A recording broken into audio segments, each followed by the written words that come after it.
ปิกนิกบาร์บีคิว at the ocean อันนี้คือทะเลประเทศบรูไนนะคะคือสวยมากสวยกว่าที่คิดเอาไว้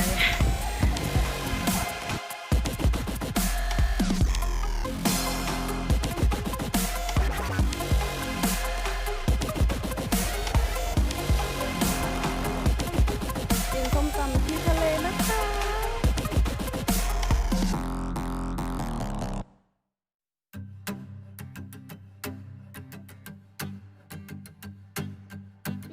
ปิกนิกบาร์บีคิว at the ocean เฮ้ยบรูไนคือสวยมากอะสวยกว่าที่คิดเยอะเนี่ยคนมาปิกนิกกันนะคะวันนี้เป็นวันอาทิตย์ก็จะมีเนี่ยมาย่างไก่กินเนี่ยโอ้ Family picnic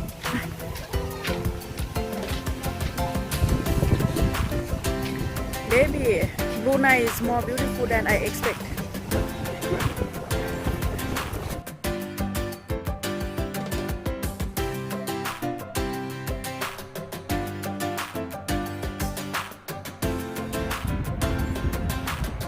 This is Brunei Beach. Bakas. อันนี้คือทะเลประเทศบรูไนนะคะคือสวยมากสวยกว่าที่คิดเอาไว้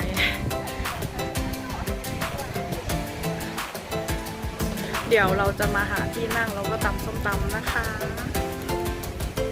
คนมาปิกนิกเต็มหมด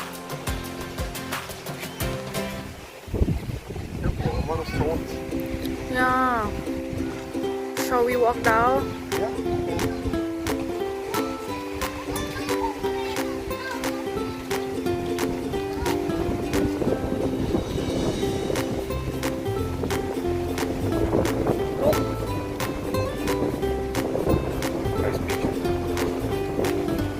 And it's sunny เมื่อสักครู่นะคะก่อนมาคือฝนตกเราก็ไม่รู้ว่าจะมาดีหรือเปล่าอะไรเงี้ยแต่พอขับรถมาอ้าวตรงนี้ไม่ตก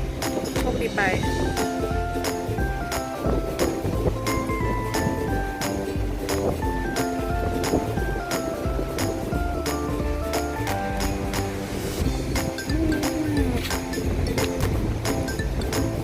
เป็นเกาะนะคะตอนนี้เราอยู่ที่เกาะ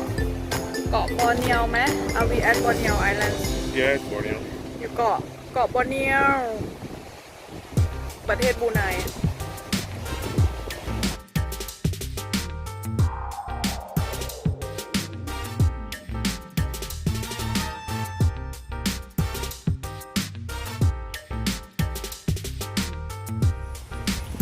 วันนี้มาปิกนิกนะคะ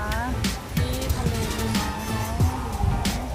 เอาอะไรมาบ้างไม่ตังล้าออกมาอย่างแรกเลยนะคะเพราะว่าวันนี้เราจะ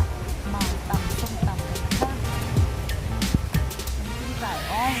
มีโปรเกตทูไบชิคเก้นลืมซื้อไก่ Huh? Oh, what the? ไม่เป็นไร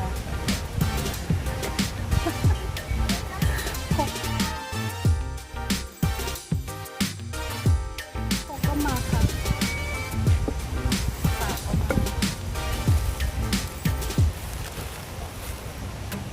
อุ้ยไม่มีไรซ์ Nothing.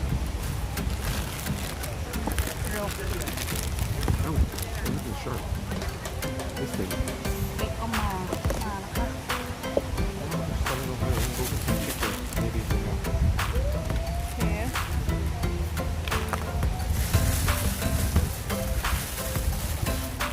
แล้วก็บอกเปิดมาแล้ว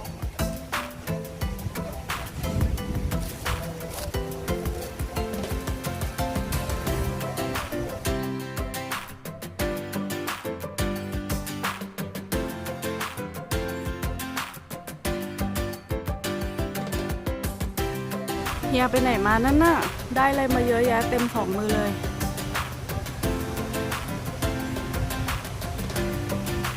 Sorry, no chicken, no rice, but What do you get so coconut. coconut a lot coconut นี่นะคะโต๊ะปิกนิกของเราครบปิกนิกส้มตำ ready ตะกร้าปิกนิกนะคะอันนี้คือขนมที่เราเอามากิน กินนะคะเตรียมมาเยอะแยะไปหมดแล้วก็นี่คือวิวบรรยากาศมาช้าโต๊ะเลยเต็มละfull already when we come this is our table for picnic ส้มตำนะคะครกแล้วก็อุปกรณ์พร้อมน้ำมะพร้าววิวก็พร้อมนะคะ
ส้มตำที่ทะเลนะคะ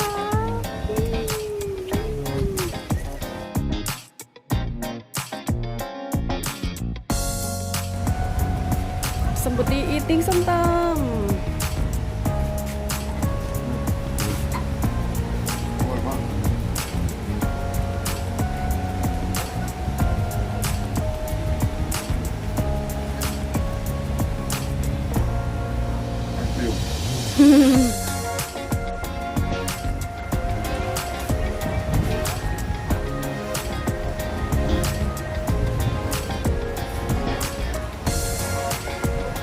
หลักฐานคาตา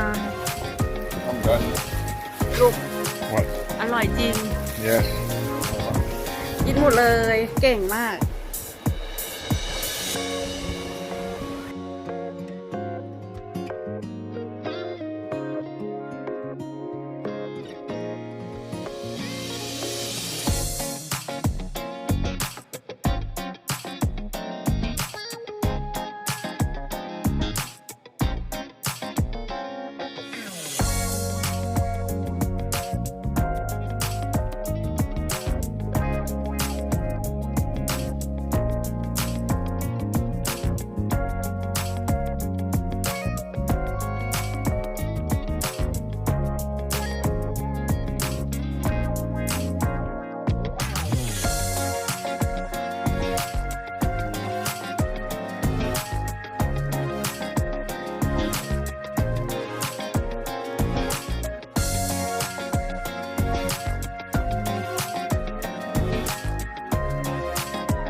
Okay, that was fun. Fun day at the beach.